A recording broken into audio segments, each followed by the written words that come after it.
People have to be at the center of what we serve, of all of our thoughts and all of our actions, and what Meg Wheatley calls sanity in action. So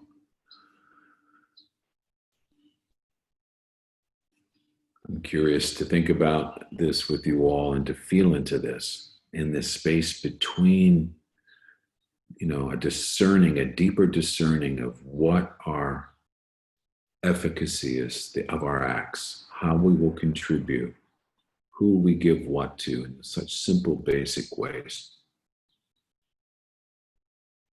And not just simply succumb to our reactions.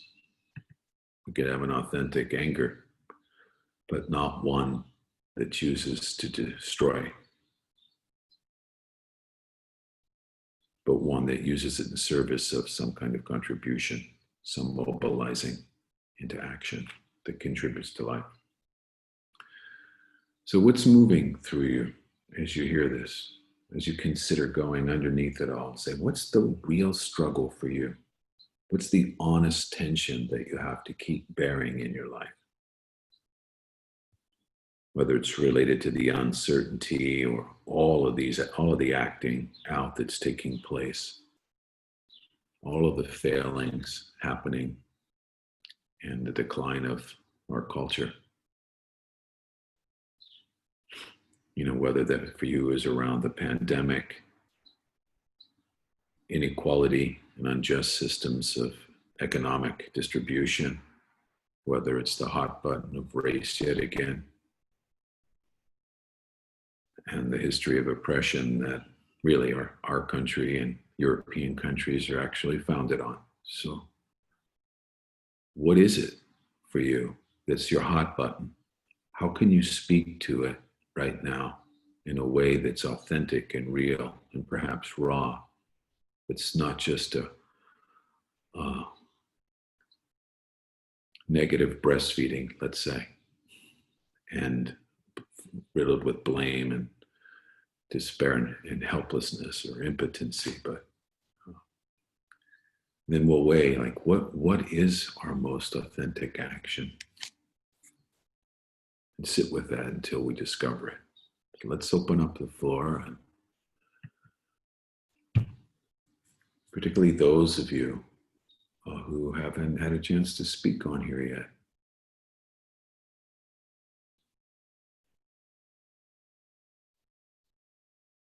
Like, what is it? Like, what is the real disturbing force in you? What's being shaken to shake you awake? Or knock you down?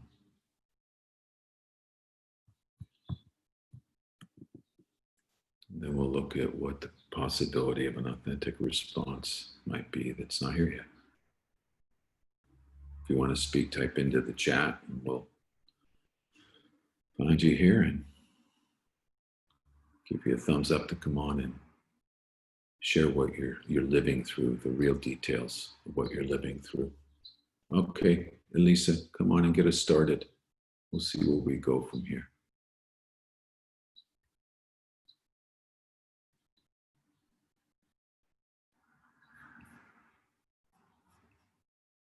Go ahead, Elisa, if you can help find her there. Can't bring you on myself, so.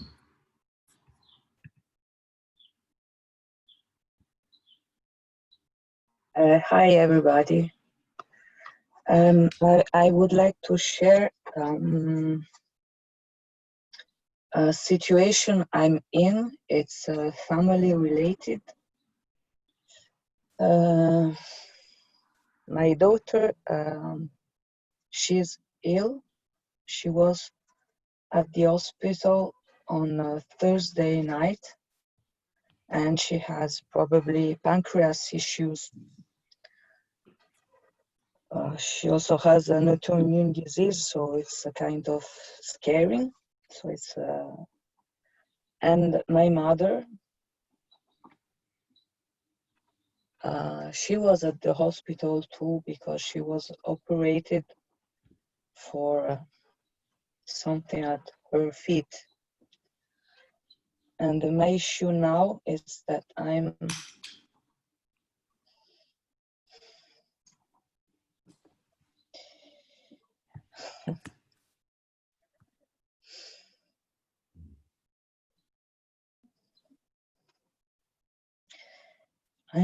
split between my mother and my daughter. Or saying otherwise, I'm split between the daughter I am and the mother I am. So it's kind of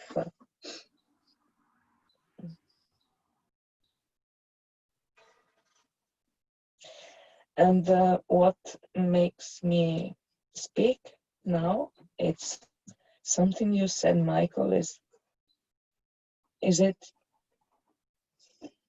I don't know what's right, but sometimes I feel I cannot do anything for someone.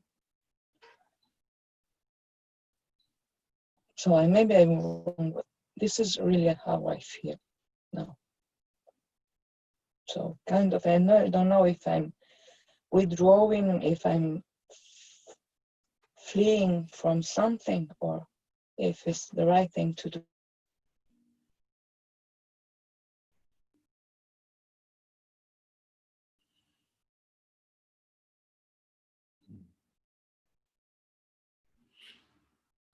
It seems as if our screen is froze here.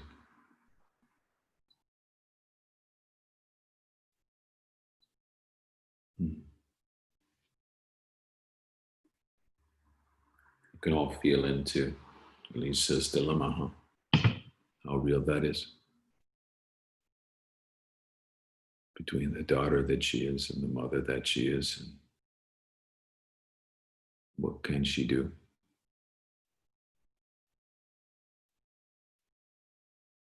It's a perfect example of a dilemma.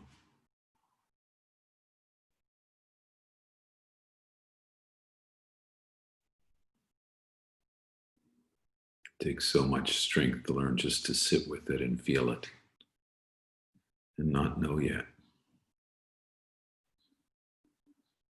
Talk about navigating the unknown, huh?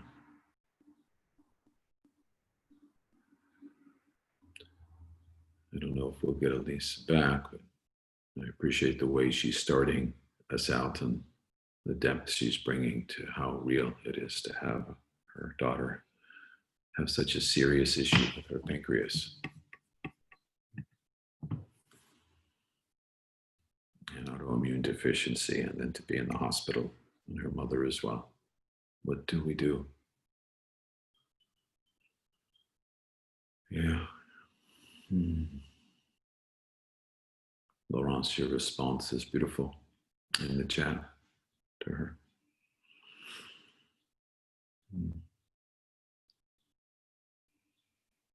Who else? What are you living through? How does the great uncertainty with no immediate answer, so far in and no way through apparently, belly of the beast territory for the journey, where the struggle is so real?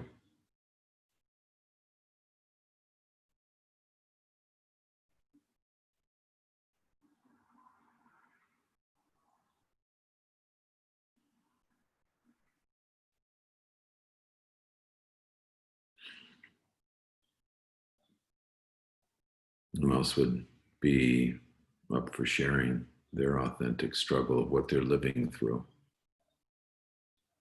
Allow us all to bear witness to that. All right, tonight, come on. So just like because of things that I've been going through, I recently just had like the epiphany that that it's up to me to make myself happy, that I realize like how much I really rely on my parents' opinion and approval, and how I'm constantly like feeding off of others' validation and approval. And like it's an amazing realization to remember that like one's own power in making yourself happy, but for some reason it also makes me really sad and lonely. And I feel like maybe I'm collapsing things together. Or maybe it's like a sadness of shedding something that was there and like mourning for an old crutch. But it feels very unknown to like just constantly in the moment be aware, like, how can I make myself happy right now? Or am I making myself happy? Like, is it something that I'm creating for myself, or am I looking for it in another? Or what is it about unhappiness that you find so hard to bear? Yeah. Another thing I realized was how much I avoided pain and discomfort and frustration. I think frustration is a big one for me.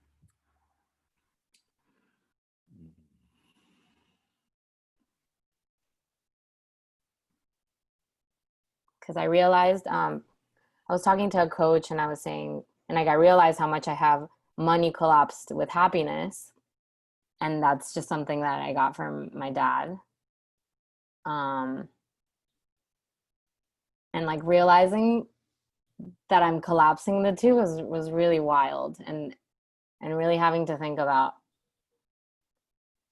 how with money, really, I thought I was avoiding struggle and conflict and frustration. And then I thought, what if I get to choose my frustrations, you know?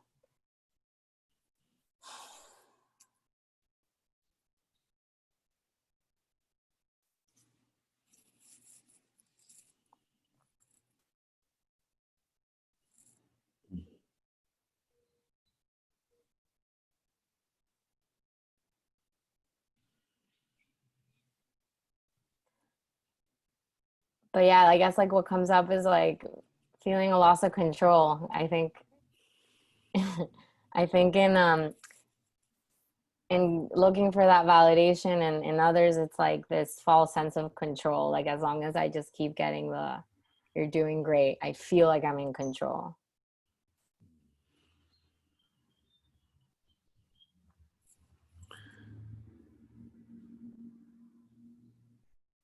It's a very different territory tonight to say, well, maybe you're doing great and maybe you're doing not so great, but here we are.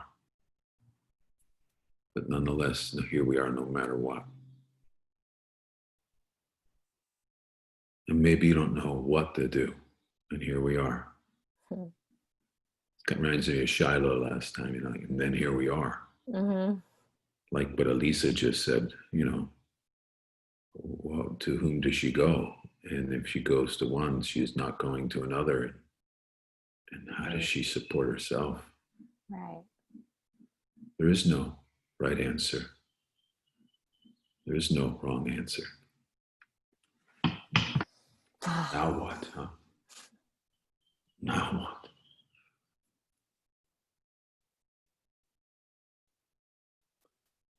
This is why we all try to fix ourselves and one another so much. To avoid this place that you're in. Mm-hmm.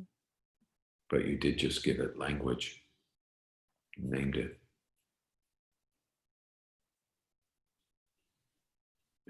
What's the worst thing about this for you right now?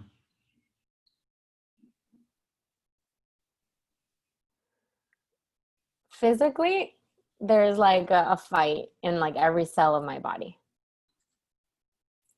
So that's on a physical level.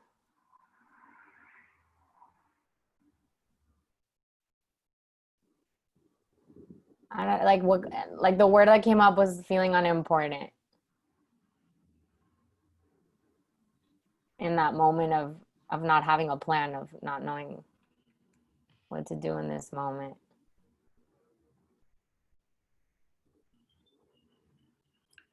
In the kind of world that we live in now tonight, and with all the ever-present, ever-on social media, it's harder and harder to experience being sat with. It's an incredible service, and what really has struck me in doing this kind of work that I've been doing for a long time, usually, and again, the irony is I'm thinking of Elisa right now and what she shared. in order to get sat with no agenda, you usually have to be very, very ill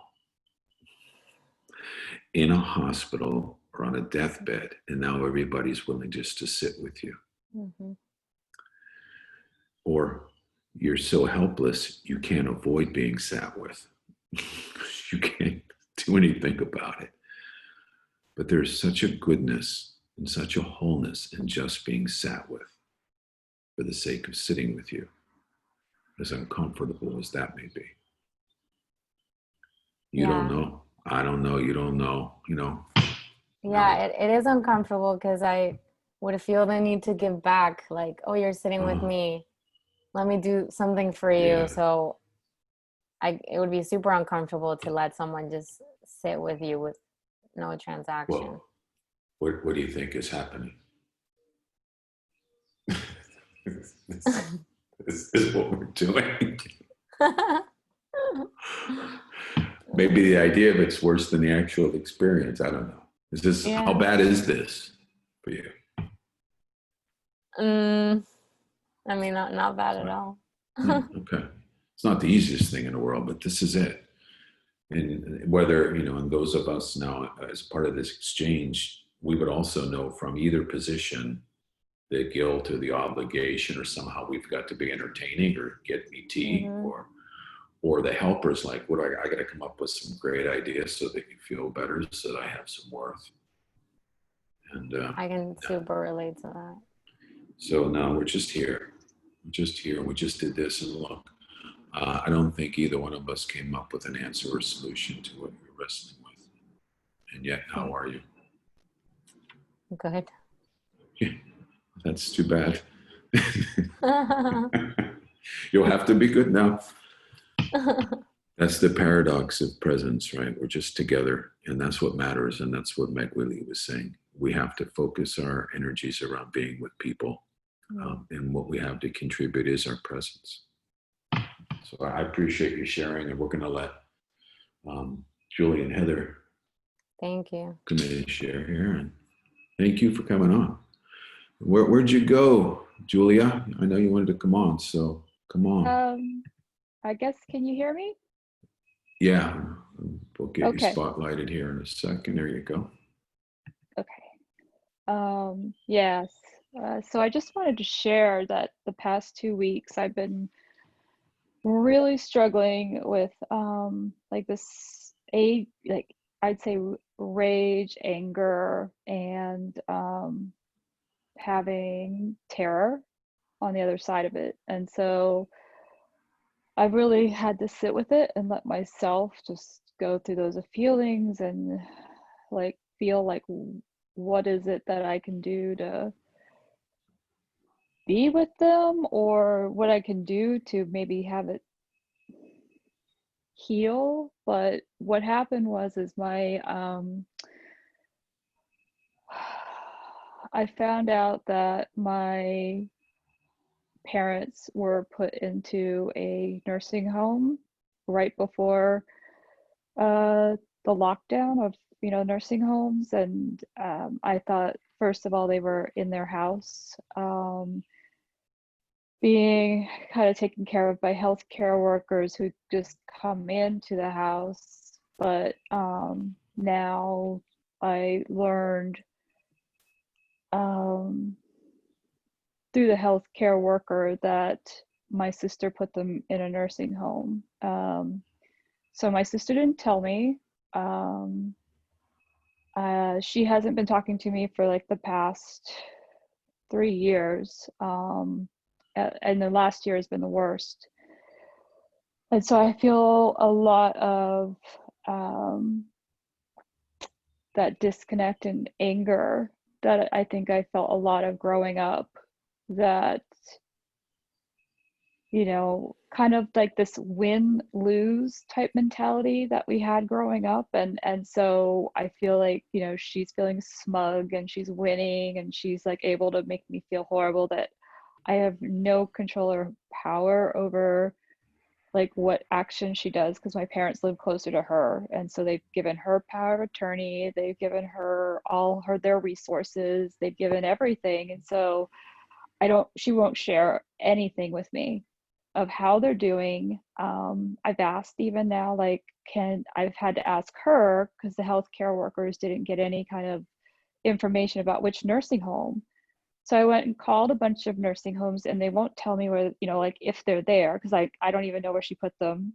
And so then I even called a private investigator and, they were like, we're going to have the same problems that you do because it's, considered PII.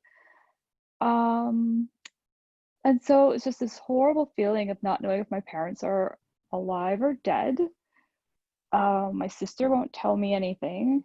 And I just feel this rage at her and at the situation, as well as then that terror that if I go and try to confront my sister, that she's just gonna like do what we've done in the past, which is, she'll just hurl a whole bunch of accusations at me, and it's never gets anywhere. And so I've been trying as much as possible to sit with these childhood family dynamics. I mean, this has been going on in the family for a long time. I can't say it's all my sister, but she's learned the patterns really well. And I know my response usually in the past was just to yell back and get into the huge fight, and everybody just goes into what my dad would always say, World War III in our family. Like there's this pattern.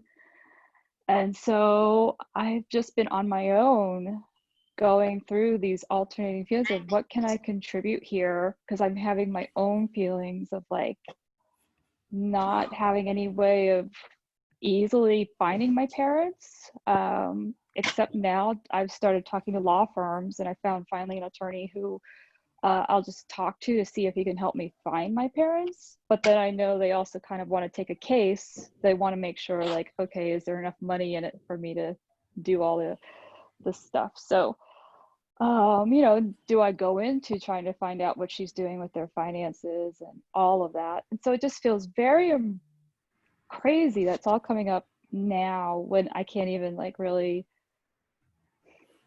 like the lockdown, it's harder to travel, anywhere, right. it's hard. Yeah. So, and then also they're in a nursing home, which wouldn't feel like it's like normally under circumstances you're like, oh, okay, hopefully they'll get better enough to go back home. I mean, now they're in a nursing home and it's like the hot spot and so I don't even know like how they're doing. I know my dad fell and had a brain bleed, but I don't know how he is now. Can he talk? Can he eat? I don't know. I mean, it just really is upsetting that I'm being treated poorly and I don't know what to do. So it's really that situation of just feeling a ton of pain around losing my family, really, I feel like. And it still continues. So these are deep emotions for me. And I want to try to respond. So I've been texting my sister at least once I've calmed down emotionally. So because I don't want to have the same patterns come up, but wow, those emotions are in me. And I've just been sitting and alternating between the two. It's very uncomfortable. My stomach is just churning and I can't really, like get it to, stop if I think of doing an action. Mm-hmm. And so can it's you, even worse. Can you consider your attachment to futility?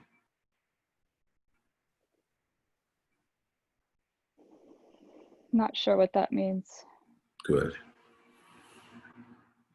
because everything that you're doing that you have been sure of doesn't work. Mm-hmm. And there isn't something to do just yet. There's inner work to do, inner work, period. Yep. Only that, nothing else, until you're okay. The inner work of that. I mean, you're describing one of the most painful things that, an adult family member can face, the feeling cut off from a family, right? So it's so important that you're not cut off from yourself and what you need. And what will settle you, on the inside that doesn't involve anybody else. Or at least the players that would cause the futility, just the people around you that would be capable of responding to you and accompanying you until you were okay. Yeah. Because you're wanting to know if your parents okay, and you can't know that. And your okayness is hinging on that. You just need to get okay again, Julia. And it's time for that. So as you go into the breakouts here, like taking up, if you relax the attachment to the futility, because every movement is a Chinese finger trap. Mm-hmm. The more you seek, the more it tightens and constricts and more cut off you feel. So we have time for one more before we go into our breakout groups. And again, just feel Elisa's, Tanai's, Julia's sharings. Thank you, Julia. Thank you for that. I mean, how real it is, right? How real the struggle is, and the push for a solution will be will create the tension. And so we're going to shift on how we work with our own interiors to know what an authentic response is to ourselves, for ourselves, and to one another. And Heather, let's get you on before we go into our breakouts.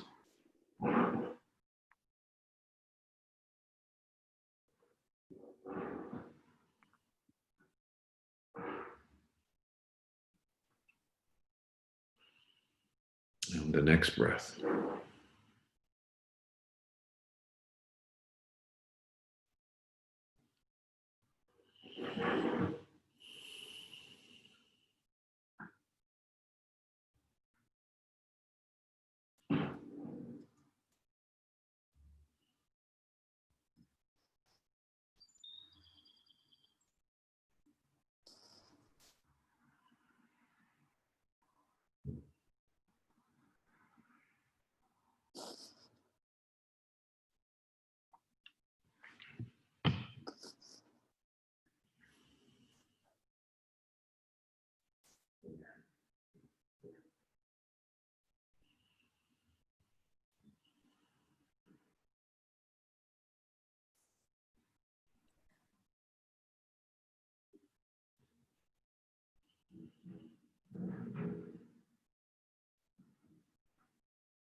I had a conversation with my friend and housemate yesterday that she initiated, and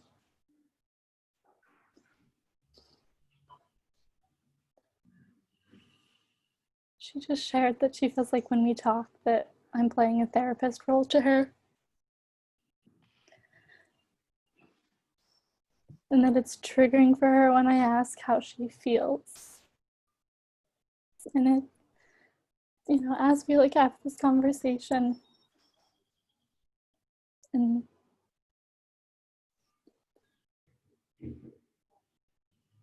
it's left me feeling so sad and hurt and raw, and it really feels like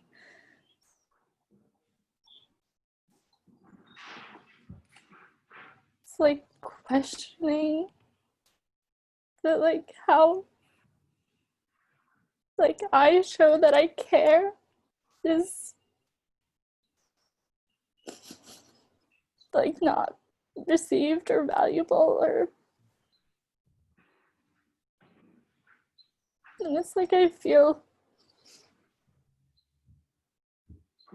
like I try so hard to be kind and not hurt other people, and my doing that is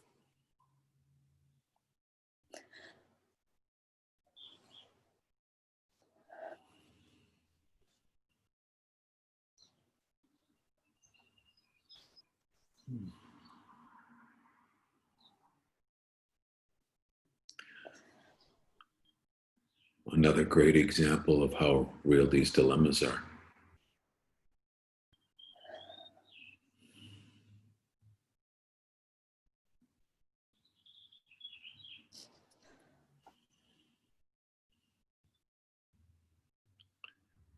You know, are trying to be kind and making an effort to care and doing our best, and it seems to have backfired.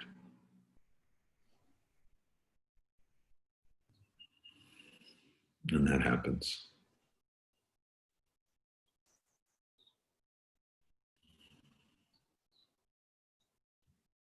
And then what happens if you don't even bother to try? You just are.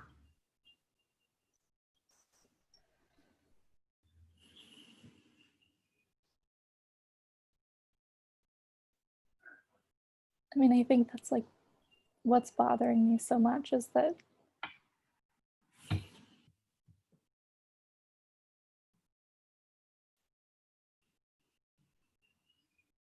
it just feels like an issue with how I am.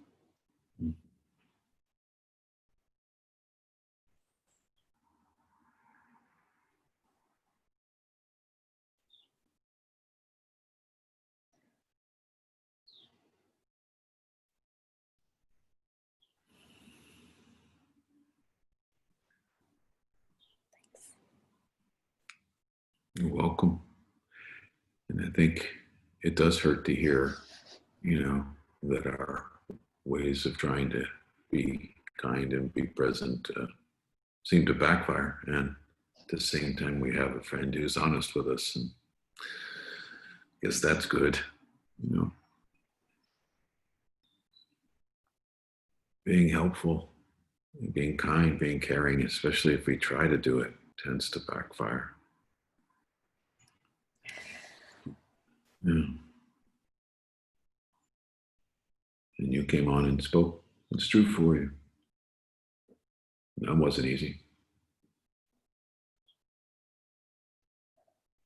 And here we are with no answer for you, thank God. And it also sucks. So how are each of you? Thanks, Heather. We're gonna have to just move along because we have the imperfection of time inexorably moving on, and we're gonna go into our groups. You know, the ways every single thing, and there's, you know, responses in the chat. Every single example is so perfectly being displayed, you know, brought forth today from the four of you who've shared, of no easy solution, no simple path. And, you know, we've got this happening on a national level. We have these happening in our cities right now. We have this happening in families. As Julie's saying, we have this happening with friends. You know, it's everywhere now. So how do we be kind? How do we go beyond being right and being wronged, and just be present to one another? We're going to go into our breakout groups. And again, one more time, just be tolerant, be there with one another. We have 25 minutes. We'll be back at 1:30, and we begin with sitting with one another. Where the themes that we're around right now are our authentic struggle. Again, an authentic struggle has no solution. And sitting with a wondering for what's maybe not here yet. What's our authentic response? What are we living through? What's our authentic response? And some of us are in between both places. So, Joseph, we have us ready to go. You want to explain what group this is and where we go from here? Yeah. Hello, everybody. Thanks, everyone, for your sharing and bringing us together. Right now, you're going to be sent to your peer group. Some of you might not be with your original group because they're just you in your group. Some of your peers are not here. So I created some groups so you can have a space for yourself. So this is going to send you automatically. So enjoy that and be present with it. Here we go.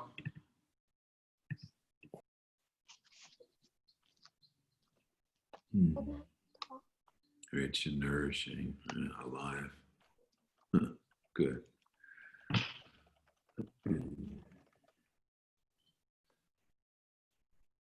So, yeah, all of these things: refreshing, disturbing, inspiring, deep, peaceful, combative. Yeah. So hard not to know, to bear the unknown. When we can't bear the unknown, we will find ourselves doing what's most familiar and most natural, not what is most needed or most useful. Yeah, there's more, huh? Well, your group can get together again if you want, or not get together again, sitting in the fire, not fixing anything. So I want to state that when we're in really challenging territory, which we're going to inevitably be visiting in days like these, we have to accept the necessity, not the enjoyment, the necessity of some kind of disorientation. And that's what some of you were describing earlier, having a disorientation that you would never ask for, never wish for, never dream about. It comes. The vicissitudes of life come. And it's disorienting and it's disturbing. That's inevitable that comes. The hard thought to hold, and we have to examine, of course, our rejection of that outcome, the way we are providing a rejection of our current reality. We all do it when we can't accept reality as it is. We reject it. And in the rejection, we close off to the new orientation that would come if we weren't rejecting our current reality. And I'll say that to you again. When we struggle to accept the necessary disorientations of some undoing that's taking something apart in our lives, when we can't bear that, we reject that reality. And when we reject that reality and defend against that reality, we revert back into the things that we know best and the reality we know best inside us, which is not what will help us through the dilemma. So in that disorientation, what would begin to come if you just said yes to whatever discomfort you have to endure about the racial injustice in our world, and the dysfunction that lives in our families, and the very real dilemmas about how we care for people we love as a mother and as a daughter, right? How we're a friend to a friend in a way that works for that friend. You know, all of this is meant to undo something fundamental in us that may have once been useful, that's no longer of service.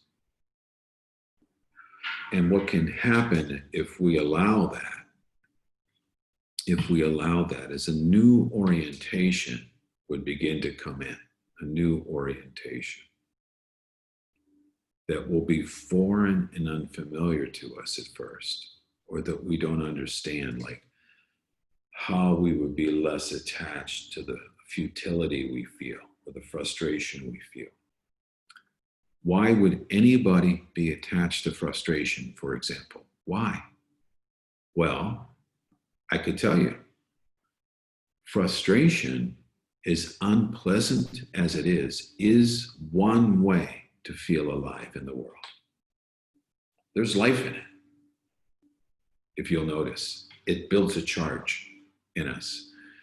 And the fact that it's negating a life-negating charge is not of consequence. Anything that builds a charge and gives life, whether it's negative or positive, we will attach ourselves to. And negative attachments to life force is a very powerful thing. And it needs something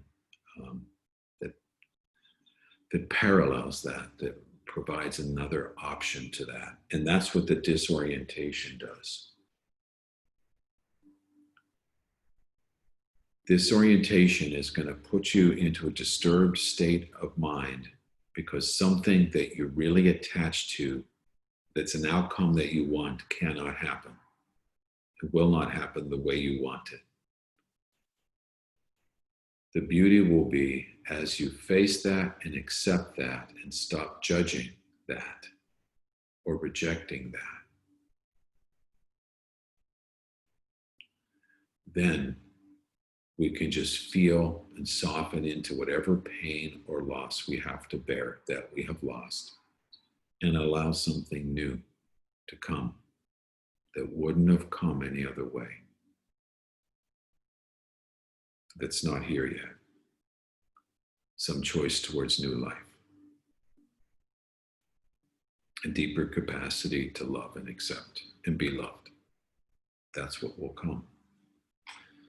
So you just need a chance to experience that. So I'd just like someone now to come on before we wrap up and share an unexpected arrival. You know, you might have more trouble. You might have less trouble now after your peer group, but this ability just to accept what is for right now, just as it is, without having to change anything until you're okay there. If anyone has any lived experience of that here in our broadcast today, come on and speak it. Just click in there. Yeah, fair and justice, exactly, Harlan. Just say so in the chat. I'll let you come on and speak to this.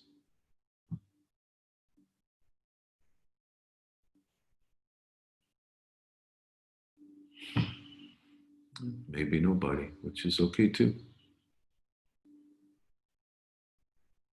Again, can you bear the disorientation long enough? All right, Patricia, come on up.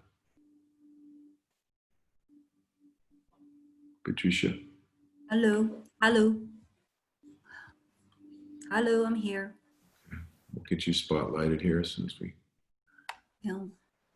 There you go. I like to share. It's a new happening and my new discovering. It is about the relationship with me, in between me and my husband.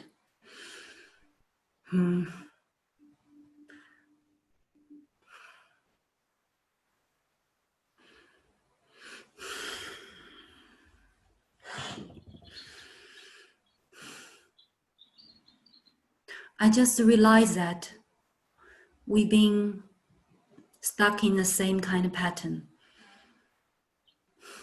for 13, 14 years. That pattern is when I speak what is my wish, what is life in me, what is my will. And if it's have the, how do you say, this against his will, then he will stand up for me to look from my will. He will stand up like a very growing up and telling me, no, the thing should be like this, this, this. The life should be like this, this, this. I have to be this, this, this. Then I just realized that I never really let my emotion coming out, and every time and I feel, okay, he's right, I'm wrong. So I draw back. It feels safer to me. Seems I also have angry with him. I also have fighting with him, but I know where to pick. I pick the place. I always pick the place which is he is not really matter to him. So seems he accept my anger, but actually I never really stand up for my will when I feel that might hurt him. That might hurt. I never dare to stand up.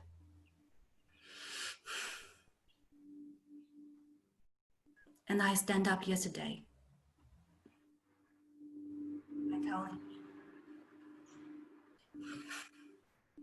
what is my emotion? It's not about right or wrong. It's just I feel like that. And straight away I see his face was hurting and his face was angry, not accepting. The face is almost saying, you're ridiculous, you know, you're being ridiculous. And I know that's where I get scared. Yeah. And that is my uncomfort zone to stay in, because when he feels hurt, he looks so right. I buried it yesterday. It wasn't easy. Really wasn't. It's so difficult. It's so difficult because even I do it and I buried it that time, I stop pushing. He accepted me in my emotion.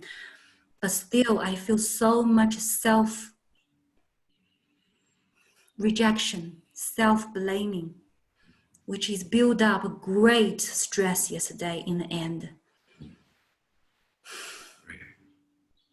Yeah. Good work. Thank you. Not easy.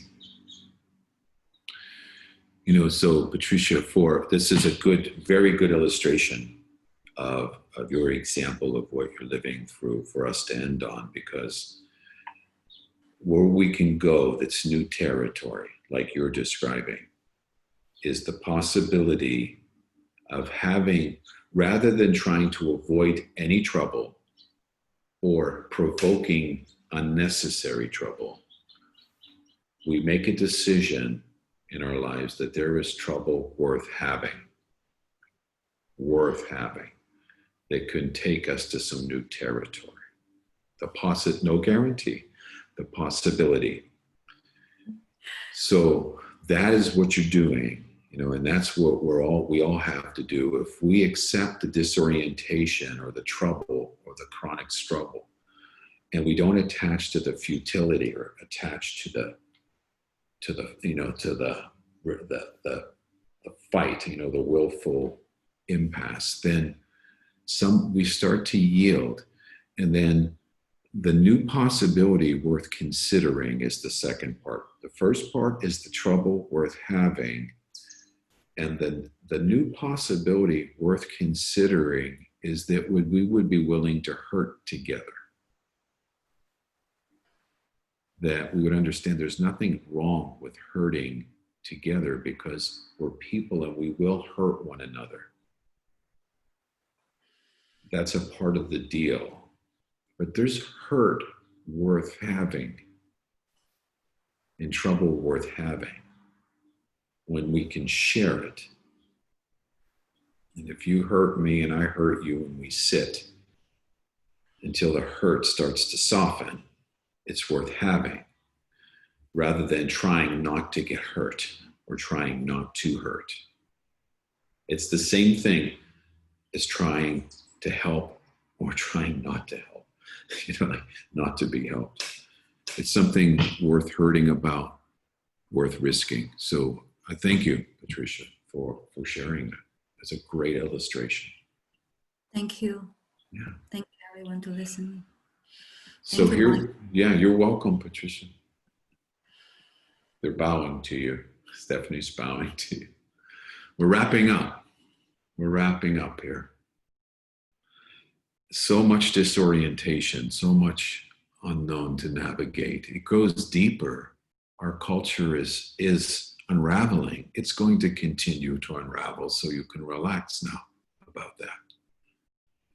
And feel into what your most authentic response will be from here, which is if you can just tolerate accepting the thing you have rejected in your trouble enough. Find your own rejecting current from your current dilemma, either your rejection of yourself or your rejection of your circumstance. pause and suspend that rejection enough to lean into rethinking a possibility that you haven't allowed, rethinking the possibility you haven't allowed, or the trouble worth having that you haven't yet had. Shared hurt, honest communication. What could begin to come that wouldn't have come any other way? Any other way. All right. And somewhere along the way, let's enjoy ourselves. Huh? Let's enjoy ourselves. Next week, we have a change in our schedule. Our gathering is going to be on Sunday at 2 p.m. Eastern time here in the East Coast, or 8 p.m. over in the European time zone for Spain, Germany. That's going to be on Sunday. You'll get the notice about that, so you can schedule ahead for that. I have a prior commitment that can't be changed. So next Saturday will be a hangout instead. Same time here will be a hangout, and the broadcast will be on Sunday. So look in your inbox for a navigation point for an invitation to take up a challenge in a new way in the days ahead and become more capable of handling the unexpected. Thank you so much for your willingness to be human, to let your dilemmas be real, and to allow us to walk with one another while doing the best we can. Let's do what we can from where we are with what we have. Thank you, everybody. Let's lean in. You can do that at least. Lean in. What do we got? Who we got? Look at all these people. You can unmute. I'm unmuting, maybe. Oh, yeah. Get him, Jerry. Get him, Jerry. I'm after it, man. Woo, woo, woo. We'll start enjoying right now. Yeah. Right now. Yeah, we'll just spotlight a few of you. Joseph, randomly spotlight whoever's coming to lean in. Let's see everybody. Make sure you're going through all the screens. Thank you for coming. All right. Thank you. Hey. Hi, everyone. Oh, Christian. Good to see you all, my buddy. Nice to see you. Bye, Thank you, everybody. Thank you, Nice to see you. everybody. Thanks, everyone. Beautiful Bye. soul. Bye, everyone. Bye-bye. Bye, everybody. Bye. Thanks for being there. Thanks, Boogie. Yeah.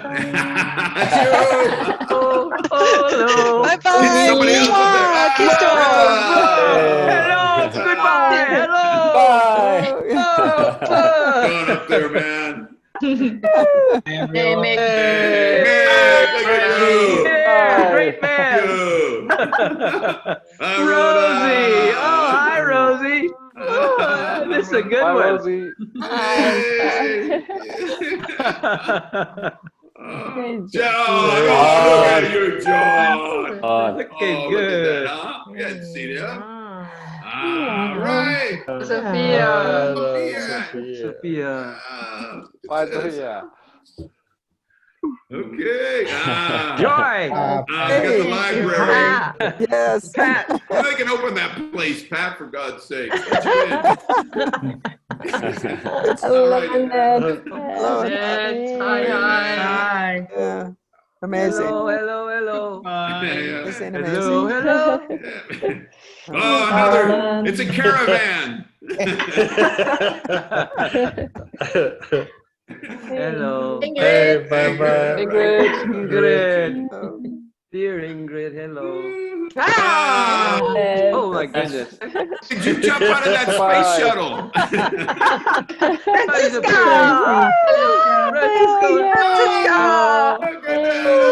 Glory. Oh, right back at you.